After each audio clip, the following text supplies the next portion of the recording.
და კარგია, რამდენიმე დეტალის გამოკლებით, რომელიც შეიძლება იოლად გამოსწორდეს.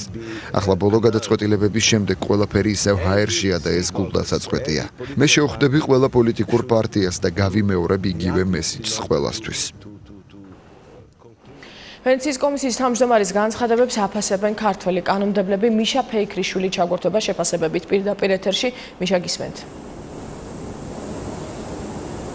დიახ, ქართველი კანონმდებლების მოსაზრებები განსხვავებულია. საპარლამენტო ოპოზიცია კვლავ საუბრობს იმის შესახებ, რომ დოკუმენტი, რომლის მისაღებადაც პარლამენტი უკვე უახლოეს მომავალში ემზადება, არის ერთგვარი ხელისუფლებაზე მორგებული დოკუმენტი. შესაბამისად, ეს არ არის პოლიტიკური კონსენსუსის შედეგი. აქედან გამომდინარე, ოპოზიციის წარმომადგენლები დღეს პარლამენტში აკეთებდნენ განცხადებებს იმასთან დაკავშირებით, რომ ჯანი ბუკიკიოს განცხადებები ეს უნდა იყოს სერიოზული მესიჯი ხელისუფლებისთვის. ზოგადად გულდასაწყვეტია, როდესაც ასეთი ტიპის ორგანიზაციის ხელმძღვანელი აკეთებს განცხადებებს, რომ ან იმედგაცრუებულია, ან მისთვის მოულოდნელი აღმოჩნდა თუნდაც პროპორციულ საარჩევნო სისტემაზე არ გადასვლა.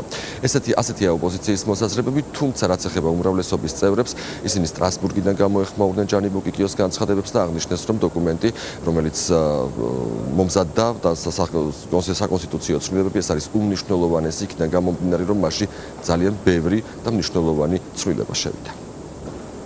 ვენეციის კომისიის პრეზიდენტის განცხადება შეიძლება დავახასიათოთ იმ ცნობილი იგავის სიტყვებით, რომელსაც ქვია ენით დაკოდილი. ერთი ჩაკოჩი არ დაურტყამს თავში, რომელსაც პარლამენტის თავმჯდომარე აბრახონებს კანონის მიღებისა, დანარჩენი ამ სიტყვებით ყველაფერი იქნა ნათქვამი ვენეციის კომისიამ დასვა ვერდიქტი, რომ ეს კონსტიტუცია არის სულ მცირე მორალურად არალეგიტიმური. რა თქმა უნდა, ეს ქვეყნის რეპუტაციას არა მარტო ხელისუფლების ბუნებრივი, არამედ ზოგადად ქვეყნისაც ცდილს აყენებს, სწორედ ამიტომ ვცდილობდით ჩვენ, რომ გაგვეტანა ის საკონსტიტუციო ცვლილებები, რაც დარწმუნებული ვარ ხალხისთვის, საზოგადოებისა, საქართველოს მომავლისთვის იყო გაცილებით უკეთესი, მაგრამ ხელისუფლებამ მიიღო ამგვარ გადაწყვეტილება და შესაბამისად პასუხისმგებლობასაც იღებს ამგვარ შეფასებებს. ჩვენც ყველას ძალიან გვინდოდა, რომ მოცში გადასვლა მოხერხებულიყო და გამოსულიყო, მაგრამ ამაზე შეთანხმება ფიზიკურად ვერ მოხდა. საერთოდ რომ გადავსულიყავით პროპორციულზე, ამისთვის დაგვჭირდა ჩვენ რომ 24 წლამდე გადაგვედო და ეს იყო შიდა მოლაპარაკებების საკითხი და ამის გარეშე ჩვენ პროპორციულ სისტემაზე და ზოგადად საკონსტიტუციო ცვლილებების მიღებას ლაპარაკი გაგვიჭირდებოდა, ალბათ ვერ შევძლებდით. გარკვეული კომპრომისები საჭირო გახდა იმისთვის, რომ საკონსტიტუციო უმრავლესობა მთლიანობაში იყოს მხარდამჭერი ამ კონსტიტუციური რეფორმის. ასე რომ ჩვენ მათ უხსნით ამ პოლიტიკურ რეალობას, ამ განსხვავებული მოსაზრებების გამო მიღწეულ ამ შეთანხმებას ვადასთან დაკავშირებით, თავარი არის, რომ პარლამენტმა უკვე ორი მოსმენით პრინციპების დონეზე მიიღო გადაწყვეტილება, რომ მოხდება პროპორციულ სისტემაზე გადასვლა. ასეთია შეფასებები იმ განცხადებაზე, რომელიც გუშინდა დღეს გააკეთა ვენეციის კომისიის თავმჯდომარემ ბათუმში. შესაბამისად, საპარლამენტო უმცირესობის და უმრავლესობის წარმომადგენლები განსხვავებულ პოზიციაზე რჩებიან და უკვე დოკუმენტს, რომელსაც მესამე მოსმენით უნდა უყაროს მომავალში პარლამენტმა კენჭი, ოპოზიციის წარმომადგენლების მხრიდან მხარდაჭერა კვლავ არ ექნება. მადლობ მიშა ფეიქრიშვილი გვერდებოდა პირდაპირ ეთერში. ეგრეთ წოდებული ციანდის საქმეზე მტკიცებულებების გამოკვლევა გრძელდება. დღევანდელ პროცესზე ბრალდების მოწმეები იკითხებიან. პროკურორის ინფორმაციით ისინი საგამოძიებო მოქმედებებთან დაკავშირებით ისაუბრებენ.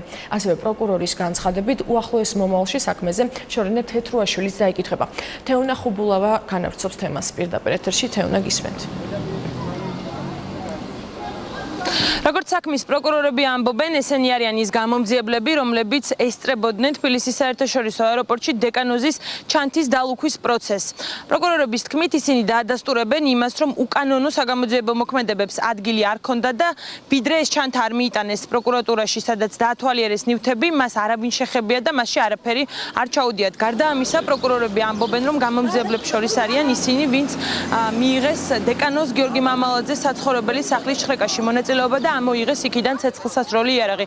იცით, რომ სწორედ ცეცხლსასროლი იარაღის შეძენა შენახვა არის კიდევ ერთი მუხლი, რომელსაც ბრალადებს საგამოძიებო უწყება დეკანოზ გიორგი მამალაძეს. თუმცა ამაზე მისი ადვოკატები ამბობენ, რომ მათ აქამდეც გააჟღერეს, რომ ეს იარაღი არ ეკუთვნოდა დეკანოზ გიორგი მამალაძეს და საქმის მთავარმა მოწმემ ირაკლი მამალაძემ გადასცა მას და სთხოვა, რომ მის საცხოვრებელ სახლში დროებით შეენახა. ადვოკატები ამბობენ, რომ არსებობენ მოწმეები, რომლებიც ამ ფაქტს დაადასტურებენ. ჩვენ წარმოდგენილი გვყავს რამდენიმე მოწმე, მათ შორის არიან გამომძიებლები, რომლებმაც უშუალოდ აეროპორტიდან ამოიღეს ბრალდეულ გიორგი მამალაძის ბარგი და ასევე გამომძიებლები, რომლებმაც ბინის ჩხრეკა ჩაატარეს და ამოიღეს ცეცხლსასროლი იარაღი. გამომძიებლები საუბრობენ თავიანთ ჩატარებული საგამოძიებო მოქმედებების კანონიერებაზე და ერთხელ და საბოლოოდ წერტილი დაესმება დაცვის მხარის უსაფუძვლო აპელირებას, რომ თითქოს და დარღვეულ იქნა რაიმე კანონით საგამოძიებო მოქმედებების ჩატარებისას. იარაღთან დაკავშირებით დეკანოზ გიორგი მამალაძეს არაერთხელ აქვს გაცხადებული, რომ ის რომელიც მის ბინაში იპოვეს, ის იყო ირაკლი მამალაძეს მიერ მიწოდებული და თხოვა მას როგორც მოზღვარს რამოდენიმე დღის განმავლობაში მისთვის შეენახა და ის რომ ირაკლი მამალაძეს მიერ იყო მოწოდებული, ამასთან დაკავშირებით თვითონ დეკანოზმას არაერთი კითხვა დაუშვა ირაკლი მამალაძეს და მის გაეჭრა და ვერცებდა პასუხებს, რაც მოსამართლეთვის ძალიან მნიშვნელოვანი გარემოება უნდა იყოს. სულ 10 მოწმე დაიკითხება დღეს სასამართლოში და სავარაუდოდ დღევანდელი პროცესი, რომელიც კვლავ არის დახურული, გაგრძელდება 6 საათამდე. Როგორც აღნიშნე, დღეს პროკურორმა შორენა თეთრუაშვილთან დაკავშირებითაც გააჟღერა ინფორმაცია, მას კონკრეტული თარიღი არ დაუსახელებია, თუმცა აღნიშნა, რომ უახლოეს მომავალში, უახლოეს ხტომებზე დაიკითხება დაზარალებულიც. მადლობ თეონა ხუბულავა საუბრობდა პირდაპირ ეთერში. მუსტაფა ემრე ჩაბუკი დევნილთა და განსახლებების სამინისტროს წარმომადგენლებმა საჟილ აღსრულების დაწესებულებაში მოინახულეს. სტოლვილის სტატუსის მინიჭების მოთხოვნით უწყებას დემირელის კოლეჯის ყოფილმა მენეჯერმა და მისმა დაცვის მხარემ მიმართა. სამინისტროს გადაწყვეტილებას გასაუბრების ეტაპის შემდეგ მიიღებს. სტატუსის არ მინიჭების შემთხვევაში კი ადვოკატი გადაწყვეტილების გასაჩივრებას გეკმავს. გიორგი კობერიძე გვეტყვის დეტალებს პირდაპირ ეთერში. გიორგი, გისმენთ. დიახ, გასაუბრების მიზნით სამინისტროს წარმომადგენელი რამდენიმე წუთის წინ მივიდა გლდანის ციხეში ჩაბუკთან გასასაუბრებლად, მასთან ერთად იმყოფება ასევე ჩაბუკის ადვოკატიც. როგორც სამინისტროს წარმომადგენელი აცხადებს, გასაუბრების შემდეგ მოხდება გადაწყვეტილების მიღება, მიენიჭება თუ არა დემირელის სახელობის სკოლის მენეჯერს ლტოლვილის სტატუსი, რასაც ის ითხოვს. ამ სტატუსის მინიჭების შემთხვევაში კი მისი ექსტრადირება აღარ განხორციელდება თურქეთში. რაც შეეხება სტატუსის მინიჭებას, სამინისტროს წარმომადგენელი რამდენიმე ძირითად კრიტერიუმს შორის ასახელებს იმასაც, რომ ის უნდა იდევნებოდეს მისი წარმოშობის ქვეყანაში, ამ შემთხვევაში თურქეთში, პოლიტიკური და რელიგიური მრწამსის გამო. ამ სტატუსზე გადაწყვეტილება სამინისტრომ უნდა მიიღოს 7 ივლისამდე, რადგანაც 7 ივნისს პროკურატურამ გადაუგზავნა მასალები ლტოლვილთა სამინისტროს და ამ მასალებში ასევე იყო თურქეთიდან მიღებული მასალები, რომელთაც თურქული მხარე ითხოვდა ჩაბუკის ექსტრადირებას. რაც შეეხება ადვოკატის პოზიციას, ადვოკატი იმედოვნებს, რომ მას ჩაბუქს მიენიჭება ლტოლვილის სტატუსი, რადგანაც მისი განცხადებით ამის არაერთი მტკიცებულება არსებობს და თუ კი მას ეს სტატუსი არ მიენიჭება და მისი თურქეთში ექსტრადირება მოხდება, მისი პოლიტიკური დევნა განხორციელდება. იმისაც რომ ადამიანს მიენიჭოს ლტოლვილის სტატუსი, იგი უნდა აკმაყოფილებდეს 1951 წლის ჟენევის კონვენციით გაწერილ 5 კრიტერიუმს, რომელიც არის რასა, რელიგია, ანუ პოლიტიკური შეხედულება, გარკვეული სოციალური ჯგუფისადმი კუთვნილება და მისი ეთნიკური წარმომავლობა. თუ ამ პრობლემების გამო მას ექნება პრობლემა თავის წარმოშობის ქვეყანაში, პირს მიენიჭება ლტოლვილის სტატუსი. გადაწყვეტილება დღეს არ იქნება, რა თქმა უნდა, ანუ ეს ფაქტობრივად შეუძლებელია, იმიტომ რომ როგორც გითხარით, დღეს ჩატარდება გასაუბრების მასალების სწავლა მოხდება. მოლოდინები გვაქვს ერთადერთი, რომ უნდა დაკმაყოფილდეს და ამისთვის ვიბრძოლებთ, რა თქმა უნდა, ამოვწუროთ ყველა იმ სამართლებრივ ბერკეტს, რაც ჩვენს ხელშია და ასევე არ გამოვრიცხავრო ადამიანის უფლებათა ევროპულ სასამართლოში მიუმართოთ საჭიროების შემთხვევაში. დიდი საფუძველი გვაქვს ბრალდების აბსურდულობიდან გამომდინარე, ვივარაუდოთ, რომ ადგილი აქვს პოლიტიკურ მართლმსაჯულების განხორციელებას, ან პოლიტიკურ დევნას მის მიმართ და არანაირი სამართლიანი სასამართლოს იმედი მას არ უნდა გააჩნდეს თურქეთის რესპუბლიკაში ექსტრადირების შემთხვევაში. ადვოკატი ასევე აპირებს დევნთა სამინისტროს წარმომადგენელს გადასცეს საერთაშორისო ორგანიზაციების შეფასებები, რომელშიც მისი განცხადებით საუბარია, რომ არ მოხდეს ჩაბუკის ექსტრადირება თურქეთში. რაც შეეხება ჩაბუკის ბრალს, მას ტერორისტული ორგანიზაციის ჯგუფის წევრობა ედავება, მას 3 თვიანი საექსტრადიციო პატიმრობა აქვს შეფარდებული. მადლობთ გიორგი კობერიძე გვერდებოდა პირდაპირ ეთერში. ეგრეთ წოდებული საჯარო პირების ფარული თვალთვალის საქმეზე სასამართლოში დასკვნითი სხდომა მიმდინარეობს დღეს. ამ საქმეზე ბრალდებულები საბოლოო სიტყვის თქმის უფლებით ისარგებლებენ, რის შემდეგაც მოსამართლე განაჩენის მისაღებად სათათბიროთ უნდა გავიდეს. ამ საქმეზე კუდის ყოფილი უფროსის მოადგილე ვასილ ლელუაშვილი და კიდევ 5 პირია ბრალდებული. არც ერთი მათგანი ბრალს არ აღიარებს. ყველა ბრალდებული გარდა ლელუაშვილისა თავისუფალია, კერძოდ მათ წინასწარი პატიმრობის 9 თვიანი ვადა ამოეწურათ. საქმე ხება 2012 წლის არჩევნებამდე პოლიტიკოსების პირადი ცხოვრების თვალთვალს, რომელსაც ბრალდების მტკიცებით კუდი ახორციელებდა. მოცემულ სისხლის სამართლის საქმეზე ბრალდებულია 6 პირი, შინაგან საქმეთა სამინისტროს ყოფილი მაღალ ჩინოსნები, რომელსაც ბრალდება ედავება სამსახურებრივი მდგომარეობის ბოროტად გამოყენებას დაზარალებულის პირადი ღირსების შეურაცხყოფით. წარმოდგენილი მტკიცებულებები, რომელიც ბრალდების მხარემ წარმოადგინა და რასაც ვერაფერი დაუპირისპირა დაცვის მხარემ, საკმარისია საიმისოთ, რომ მოცემულ საქმეზე დადგეს გამამთხოვნებელი განაჩენი ყველა ბრალდებულთა მიმართ. წინასხდომაზე დაცვას ჰქონდა ჩვენი დასკვნითი სიტყვა, აბსოლუტურად ამომწურავად, არგუმენტირებულად გავეცით ბრალდებას პასუხი, რაზეც რეპლიკაში ფაქტიურად ვერაფრით ვერ გვიპასუხა ბრალდება. გონიათ რომ გვიპასუხეს, მაგრამ ის სტანდარტი, რითაც შეიძლება დადგეს გამამტყუნებელი განაჩენი, არ არსებობს და დღეს მოკლედ, ასე ვთქვათ, ვასილ ელუაშვილი ახლა ბევრს არაფერს არ დაამატებს თავის საბოლოო სიტყვას. დღეს ევროსაბჭოს საპარლამენტო ასამბლეა ევროსაბჭოს გადაწყვეტილებების აღსრულების შესახებ რეზოლუციას მიიღებს. ქართველი დეპუტატები ამბობენ, რომ რეზოლუციის ტექსტში საქართველოზე პოზიტიური აქცენტებია გაკეთებული. როგორც ეკაბესელი აცხადებს, საქართველოს მხოლოდ 35 საქმე აქვს აღსრულების პროცესში. დელეგაციის წევრების თქმით, ეს მიმდინარე პროცესია და შეუსრულებლობის გამოძიების მიმდინარეობით აიხსნება.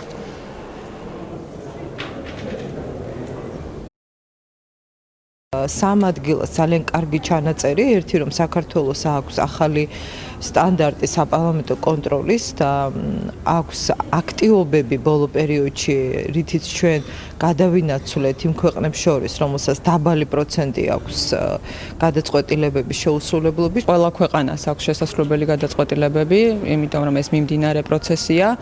მათ შორის ქვეყნებს აქვს ძალიან დიდი, ჩვენგან განსხვავებით აქვს ძალიან დიდი პროცენტი, მაგალითად დიდ ბრიტანეთს აქვს ძალიან მაღალი პროცენტი შეუსრულებელი გადაწყვეტილებების.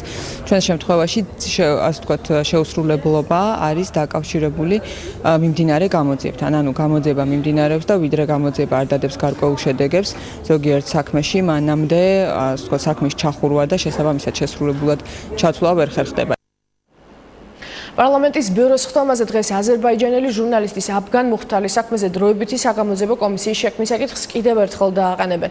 სერგო რატიანის განმარტებით საკითხთან დაკავშირებით აუცილებელია მსჯელობა და საქმის ობიექტური გამოძიება. უმრავლესობის წევრის გედევან ფოფხაძის განმარტებით კი ნებისმიერი საქმის გამოძიების დასრულებამდე კითხვები ჩდება, თუმცა შეფასება მხოლოდ გამოძიების დამთავრების შემდეგ უნდა გაკეთდეს. მეორე საქართველოს პარლამენტის დადგენილების პროექტი პოლიტიკურ აფგან მუხთალის საქმეზე კომისია შექმნასთან დაკავშირებით აუცილებლად იქნება მსჯელობა და რაც უფრო მალე მით უკეთესი ჩვენ უკვე მივიღეთ საერთაშორისო ზიანი და ახლა პარლამენტის ამ მსჯელობას შეიძლება უბრალოდ გამოასწოროს ეს ვითარება ან შეუნარჩუნოს გარკვეული სახე საქართველოს ხელისუფლება შეიძლება ვეღარ, მაგრამ საქართველოს ნამდვილად და ამ საქმის ამსჯელობით და გადაწევით ისინი მხოლოდ ზიანს მიაყენებენ საკუთარ თავს. საკითხის გადაწყვეტა უნდა იყოს ძალიან ფრთხილად და თუ ჩვენ არ გვიქნება სრული არგუმენტები, რომ ასეთი კომისია მართლაც იმას შეიძლება ემსახურებოდეს, რომ ობიექტურად და სამართლიანად იყოს მოცემული საკითხის შესწავლილი და არანაირად ეს არ მოახდენს საკითხის პოლიტიზირებას და პოლიტიკური мотиваციების და აქცენტების წინაპლანზე წამოწევას, თუ ესეთი არგუმენტები არ იქნება, ალბათ ძალიან არასწორი იქნება ასეთი კომისიის შექმნა. საქართველოს ფინანსთა სამინისტროს საგამოძიებო სამსახურმა ყალბიფულის გასაღების ფაქტი გამოავლინა. გატარებული ოპერატიულ სამძებრო და საგამოძიებო მოქმედებების შედეგად მოსამართლის განჩინების საფუძველზე ერთი პირი დააკავეს. საქმეზე მიმდინარეობს გამოძიება.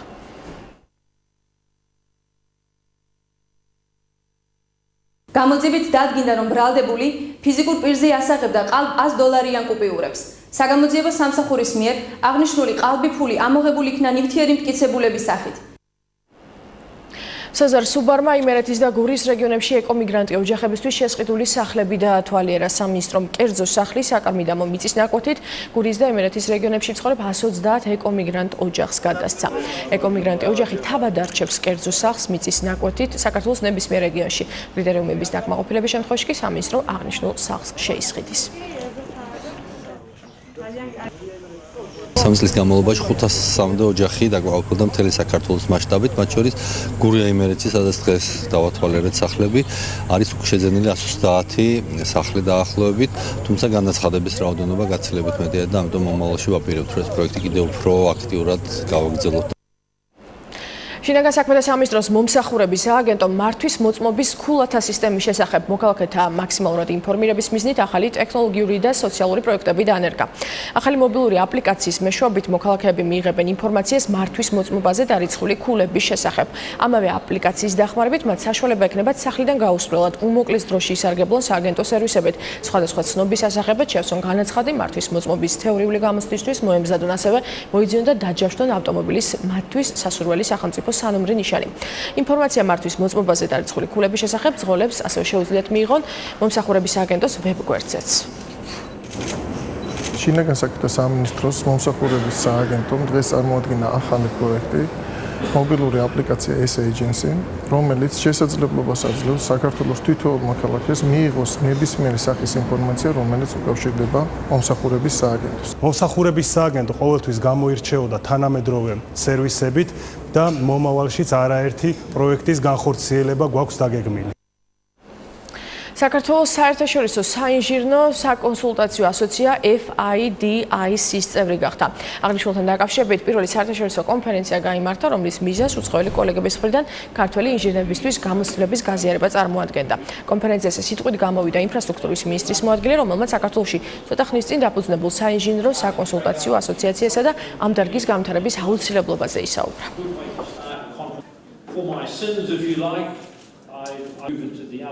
ინჟინერ კონსულტანტთა ასოციაციის დაფუძნებას აქ ადგილი, რომელიც წარმოადგენს FIDIC-ის გამოცდილებას და ექსპერტიზას საქართველოში. ეს იქნება ძალიან კარგი როგორც დამკვეთის ანუ სახელმწიფოს მხრისთვის, ასევე კონტრაქტორებისთვის იმისთვის, რომ ეს საუკეთესო პრაქტიკები და საერთაშორისო გამოცდილება სრულად იყოს გათვალისწინებული პროექტების განხორციელებისას. ამ ასოციაციის დაფუძნების მიზანი იყო ის, რომ ხელი შეეწყოს ინჟინერ კონსულტანტთა საქმიანობის გაუმჯობესებას საქართველოში და ეს ასოციაცია გახდეს FIDIC-ის საერთაშორისო ინჟინერ კონსულტანტთა ასოციაციის ფედერაციის წევრი. ბაღდადის მუნიციპალიტეტში საქართველოს სოფლის მეურნეობის მინისტრმა თანამედროვე სტანდარტებით აღჭურვილი ხილის გადამამუშავებელი საწარმო შპს აგროლეინი დაათვალიერა და კომპანიის კუთვნილ 6 ჰექტარზე გაშენებული მოცვის ბაღში მოსავლის კრეფის პროცესი დაესწრო. კომპანიაში ლურჯი მოცვისა და ჟოლოს გადამუშავება ხდება. კომპანია წლიურად 12 ტონა გაყინულ ჟოლოს და 56 ტონა გაყინულ მოცვს აწარმოებს. პროდუქცია იყიდება როგორც ადგილობრივ ბაზარზე, ასევე გადის ექსპორტზე. საწარმო სადაც 30 ადამიანია დასაქმებული 2016 წელს აშენდა. კომპანია სასოფლო-სამეურნეო პროდუქციის გადამამუშავებელი და შემნახველი საწარმოების თანადაფინანსების პროგრამის ბენეფიციარია.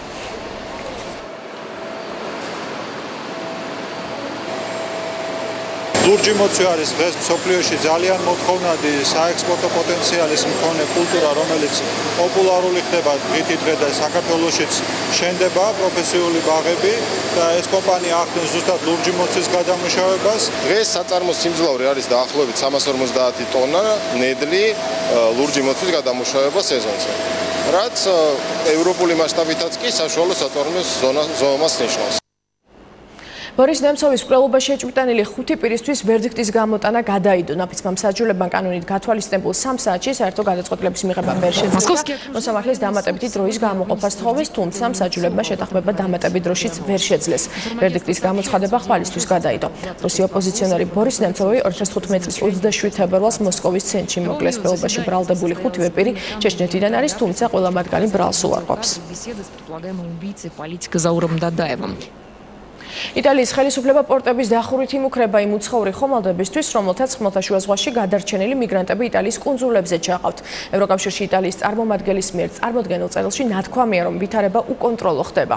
ევროპულ ქვეყნებს ადანაშაულებს პრემიერ-მინისტრი პაულო ჯენტილონიც და პრობლემის მოგვარების უგულებელყოფაში სდებს ბრალს. ხშირ შემთხვევაში სამაშველო ხომალდები ჰუმანიტარული ორგანიზაციების შემადგენლობაში ირიცხებიან, თუმცა გერმანიის და მალტის დროშების ქვეშ დაცურავენ. ლიბიდან ევროპაში მოხვედრის სურვილის მქონე გადარჩენილი მიგრანტები კი მხოლოდ იტალიის კუნძულებზე ჩაყავთ. გასული 4 დღის განმავლობაში მიგრანტების რიცხვმა 10,000 გადააჭარბა.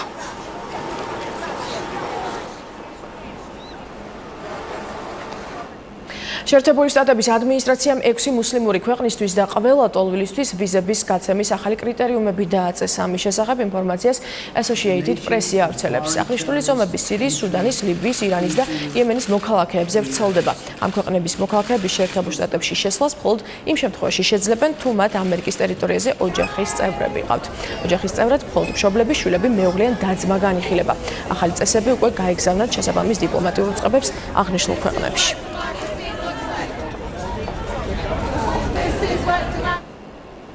შეერთებული შტატების ხელისუფლება 180-მდე ავიაკომპანიისთვის უსაფრთხოების ახალ ზომებს ამკვიდრებს. ამის შესახებ შიდა უსაფრთხოების დეპარტამენტი უწყება.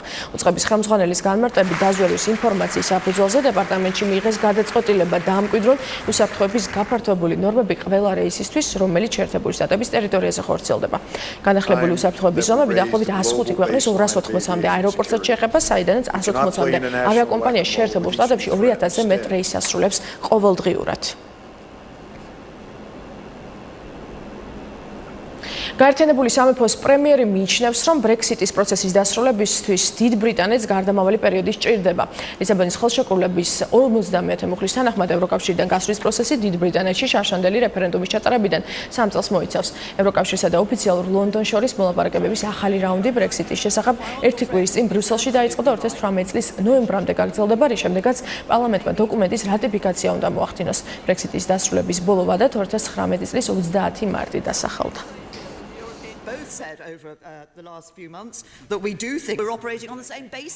ჩვენ ევროკავშირთან სამომავლო ურთიერთობების დღის წესრიგი უნდა შევადგინოთ. ეს აუცილებელია ბრექსიტის შესახებ მიღწეული შეთანხმების ყველა პუნქტის განსახორციელებლად, რისთვისაც მოსამზადებელი პერიოდი გვჭირდება. ცხადია, ეს გარდამავალი პერიოდი დიდხანს არ გაგრძელდება. მთავარია ის, რომ ბრიტანელი ხალხის სურვილისამებრ ქვეყანა ევროკავშირს ტოვებს. ფინანსურ საკითხებში რომის პაპის მრჩეველს და ავსტრალიაში კათოლიკური ეკლესიის წარმომადგენელ კარდინალ ჯორჯ პელს სექსუალურ ძალადობაში დასდეს ბრალი. ავსტრალიის პოლიციის განცხადებით კარდინალის წინააღმდეგ რამდენიმე საჩივარია დაწერილი და კარდინალი ვალდებულია 18 ივლისს მელბურნის სასამართლოში წარსდგეს. თავად კარდინალი ბრალდებებს უარყოფს და ავსტრალიის პოლიციის გადაწყვეტილებას სკანდალურ კამპანიას უწოდებს. პელი ავსტრალიიდან ვატიკანში 2014 წელს გაიწვიეს და ფინანსური საკითხების მართვა ჩააბარეს.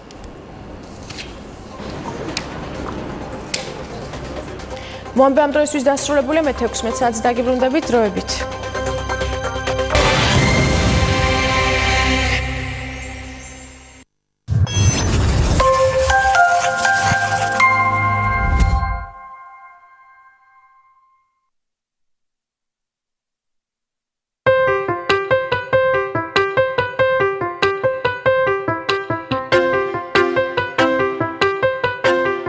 აგრეთვე გული კაცისა მოსაგვარებლად ძნელია ჭირსა